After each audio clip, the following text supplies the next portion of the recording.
Last Sunday, we began a three-part series about legendary Taiwanese composer Chiang Wen-yeh, focusing on his early years in Japan. In 1938, at the age of 28, he arrived at Peking Normal University to work as a music professor. The depth and richness of classical Chinese music was eye-opening and inspiring for the young musician. His compositions reached their prime from 1938 to 1945, and his style incorporated Chinese elements more clearly. He used the Chinese pentatonic scale in Confucian Temple Rites, a symphonic piece that made huge ripples. But after World War II ended in 1945, he was locked up by the KMT and branded a traitor.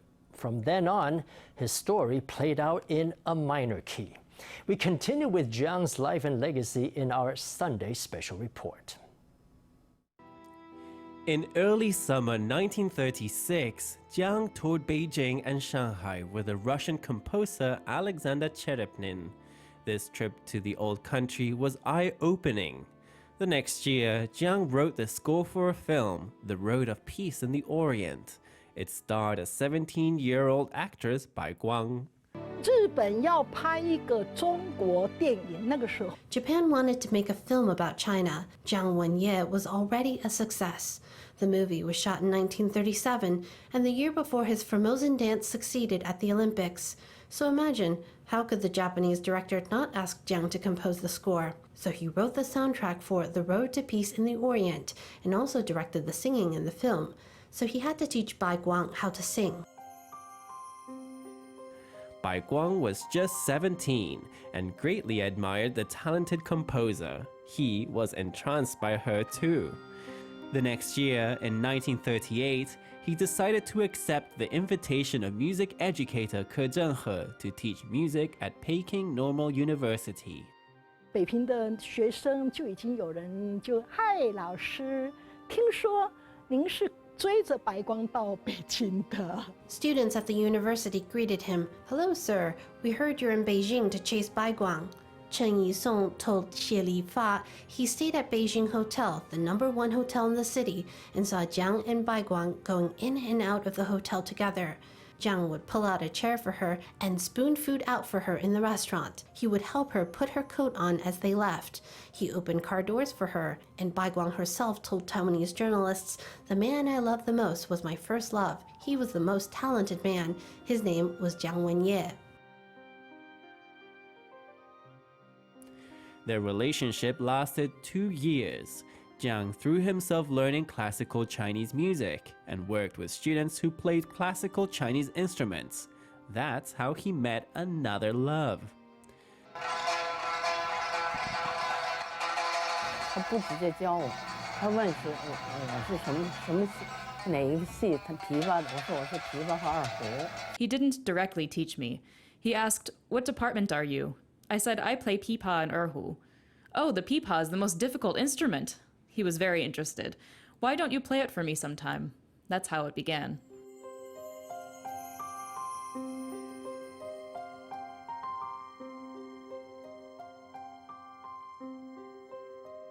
Chiang was interested in the pipa, but he was more interested in Wu Yunzhen. Her family was dead set against the romance, seeing as he was already married. 那个诗我记得挺清楚，他说为你我 消受了容颜，为你我失信了世界的世事。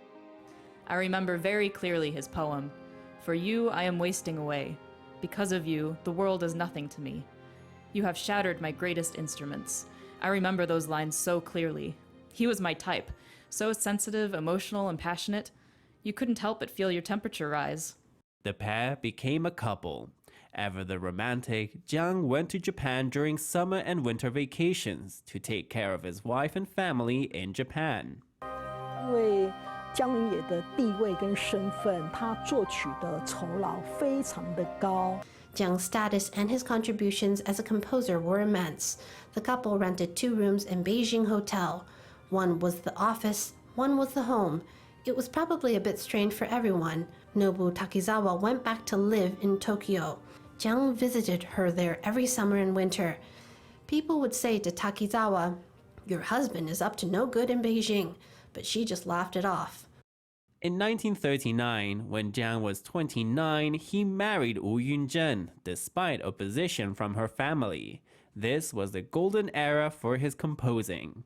He produced work after work, symphonies, piano works, operas, and chorales, and his style underwent a marked change.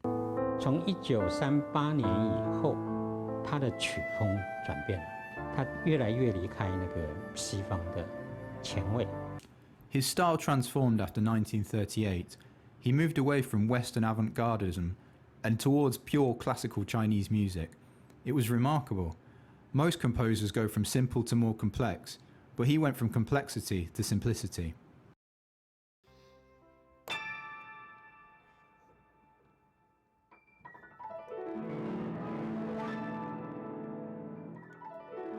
The guzheng or pipa have some showy runs with string plucking.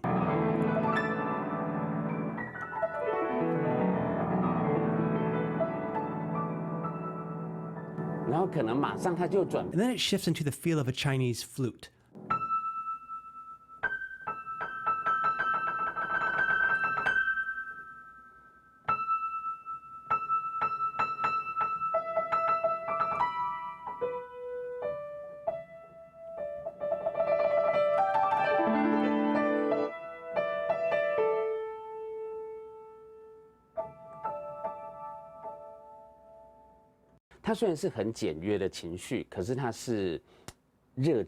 The emotions are very restrained, but it's passionate, and suddenly it shifts into something very plain and quiet.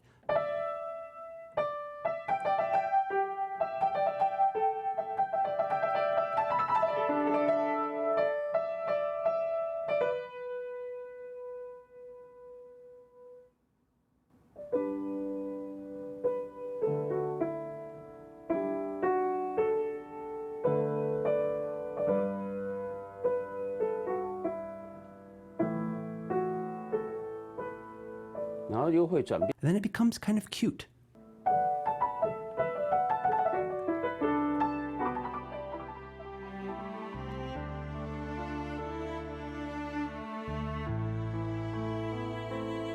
Jiang wrote not only music, but also poetry. His Japanese language verse was collected in Inscriptions of Beijing and Ode to the Datong Stone Buddha. 因为他本身是个音乐家。他对声调对节奏有天生的敏感，所以他的诗里面呢，我们可以看到，就像那种。Because he was a musician, he had an innate sensitivity for tones and rhythm. So his poems are like movements of music. Reading them, you have a line of 2 words, then 3 words, 4 words, and then repeat. And that was how he measured the rhythm.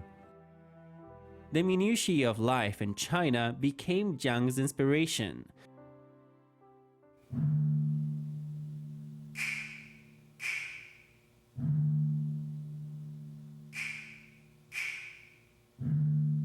The formal ceremonial music of Confucian temples is extremely slow, but discovering it was a revelation for Jiang. He reinvented it in Confucian Temple Rites. In 1940, he conducted a recording by the New Japan Philharmonic Orchestra that was released in Asia.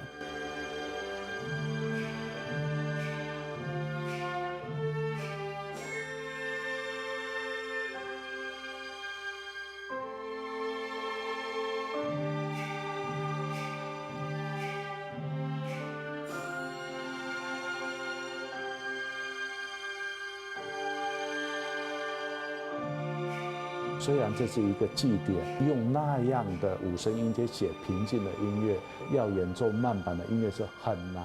It's a ceremony, but he brought this calm music with the pentatonic scale. Performing slowly is difficult.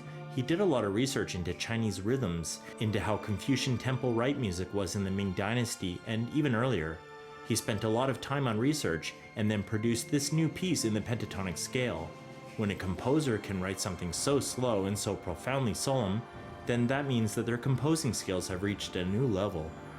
Chiang revived musical traditions 2,000 years old, but also continued writing scores for Japanese films.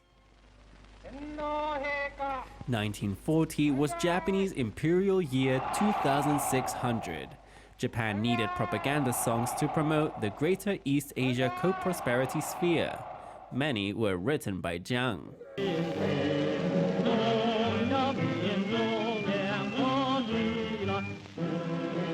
日本它本身要管理满洲国，假如它需要音乐，你想它会请谁作曲？ So Japan wants to manage Manchukuo, and it needs music. Who do you think Japan looks to? Naturally, Chiang Wen-yeh. The important things were his heritage, his status, his standing, his reputation. The theme tunes of Japan's puppet state in northern China, its national anthem, they were all written by Chiang Wen-yeh. The Wang Jingwei regime was propped up by Japan, and Japan wrote the songs. Chiang composed the second song that they advertised lyrics for. The singer was superstar Bai Guang.